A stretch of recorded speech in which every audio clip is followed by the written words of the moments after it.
ეს როგორც მოგეხსენებათ არის სპეცუბანი დახურული უბანია. აქ განსაზღვრული კონტინგენტი იღებს მონაწილეობას.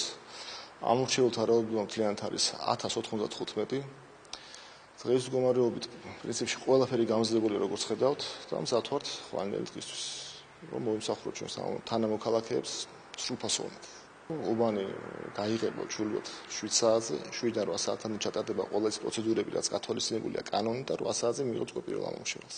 კანონი გვაძლევს იმის საშუალებას, რომ თუ ყველა ამორჩეველი მოვიდა აბსოლუტურად შეიძლება ამ დროს ვთქვათ დაიხუროს უბანი, თუ ყველა ამორჩეველი გამოცხადდა, მაგრამ ეს შემთხვევა როგორც წესი, ავიცი არ ყოფილა არასოდეს ისტორიაში, რომ ყველა ამორჩეველი მოსულიყოს. ასე რომ როგორც წესი ჩვეულებრივად 8 საათამდე არის ღია უბანი, 8 საათის მერე უბანი იხურება, აქ რაღაც გარკვეული პროცედურები ჩასატარებელი. ამ პროცედურას არის მოგეხსენებათ ახლა ეს სპეცუბანია და აქ ხმის დათვლა არ მიმდინარეობს და არსებობს ამის შემდეგ უკვე დედაუბანი, სადაც გადადის ჩვენი ამორჩეველთა ყუთი უпроსწორად საარჩევნო ყუთი გადადის და იმ უბანზე ხდება, დედაუბანზე ხდება უკვე ხმების დათვლა. ამ შემთხვევაში დედაუბანი სად არის?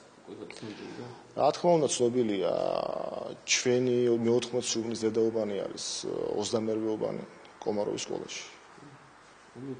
შეიძლება ეს ყველაფერი და რა თქმა უნდა, დიახ.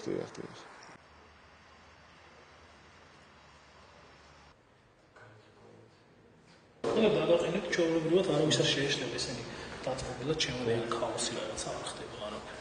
მოვჩავთ შეიძლება გადაცაიღოთ ინტერვიუ. შეგნით არა. მოგეხსენებათ ეს არის სპეცუბანი ნომერ 91 ვაკის 02 ოლქის უბანი.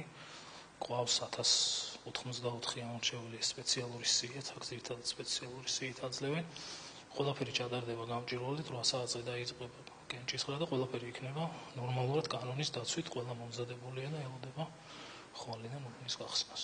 კანონით გათვალისწინებული არის სპეცუბნებზე თუ მოვიდა სრული რაოდენობა ამორჩეულების, რაც არის შეიძლება უბნის დახურვა 8 საათამდე. ერთი ადამიანიც რომ დააკლდეს, უბანი 8 საათამდე ღია. შეიძლება ჩვენი მედიის უფლება ამ შემთხვევაში კიდევ ერთხელ მოგავიწყოთ ის უფლება მედიის უფლება განსაკუთრებული რეჟიმია თუ ჩვეულებრივი რეჟიმია? ჩვეულებრივი რეჟიმი არის, მედიის უფლება დადგენილება არსებობს, 10 წუთის განმავლობაში შეუძლია მედიამ კამერამ იმოძრაოს საარჩევნო უბნის ტერიტორიაზე, შემდეგ 10 წუთის მერე ჩვენ მიუთითებთ იმ ადგილს, სადაც შეუძლია დაყენება და გადაიღონ თლიანი პროცესი, როგორც ხდება.